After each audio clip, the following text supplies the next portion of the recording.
আপনি এক রাস্তা করে কাজ করেন না কেন? না না, আপনি তো ওইটাকে করবেন এইভাবে যে একটা রাস্তা খোলা রাখবেন যাতে করে লোকেরা চলতে পারে। আপনি একসাথে দুইটা বন্ধ করে দিয়েছেন কেন?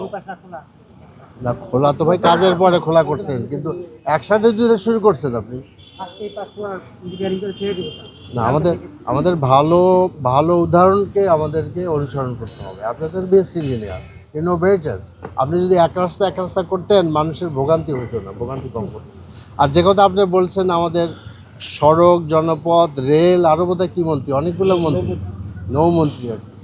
উনি যে কথা বলছেন সেটা আমাদের গোটা জাতি হতভম্ব হয়ে গেছে। এবং এটা পরিষ্কারভাবে দেখা যাচ্ছে উনি চাঁদাবাজিকে বৈধতা দিচ্ছেন। এবং এটার দ্বারা কালকে আমরা বুঝতে পারছিলাম যে এবার দ্বিগুণ উৎসাহে চাঁদাবাজি শুরু হবে। হয়েছে তাই।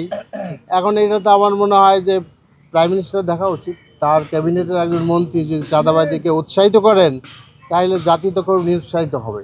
তো আমি মনে করি যে উনি মানে অ্যাজ আর্লি অ্যাজ পসিবল ওনার ব্যাখ্যা থাকা উচিত, সরকারের ব্যাখ্যা থাকা উচিত। সরকার এই ব্যাখ্যা না দেয় বা এটা উইথড্র না করে, আমরা ধরে নেব এটা সরকারেরই মানে একটা ব্যাখ্যা যে এই আপনার গাড়িতে আপনার পরিবহন শ্রমিকরা, মালিকরা যেসব চাঁদা নিচ্ছেন সেগুলা চাঁদা না আর কি।